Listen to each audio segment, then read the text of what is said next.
আজকে আমাদের কর্মসূচি ছিল পশ্চিম মিদনাপুর জেলা কাষ্ঠ ব্যবসায়ী কল্যাণ সমিতির পক্ষ থেকে অরণ্য উৎসব 2025। আমরা পদক্ষেপ নিয়েছিলাম যে 14ই জুলাই থেকে 25শে জুলাই অবধি যে অরণ্য উৎসবটা চলছে, আমরা পিংলা রবীন্দ্র সদনে প্রায় 50 থেকে 55 হাজার চারা গাছ চাষি এবং ব্যবসায়ীদের কাছে বিনামূল্যে পরিবেশন করা।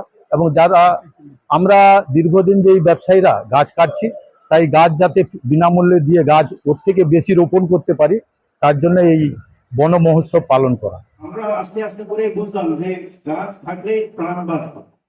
তো এইটাকে একটু গুরুত্ব দিয়ে আমাদেরকে গাছ লাগানো বা গাছ শুধু লাগানো নয়, হচ্ছে ইম্পর্টেন্ট আছে। তারপরে গাছগুলোকে একটু ভালো করে দেখা বা ডিবেটিং গুলো করা, সেগুলো ইউজুয়ালি করে না সবাই। বেশিরভাগ লোক করে কি এনভায়রনমেন্ট ডেতে গাছ লাগায়, কিন্তু তারপরে ওই গাছের কি হলো এটা লোক এতটা খেয়াল করে না।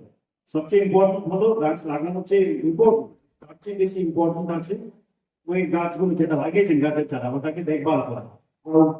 চেষ্টা করব প্রত্যেকটি স্কুলে যে বাচ্চারা আছে তাদেরকে তাদের স্কুলে এবং ঘরে প্রত্যেকে যেন একটি করে গাছ রোপণ করে। আপনাদের কাষ্ঠ ব্যবসায়িক মাধ্যম দিয়ে আমরা সেটা অনুরোধ করবো।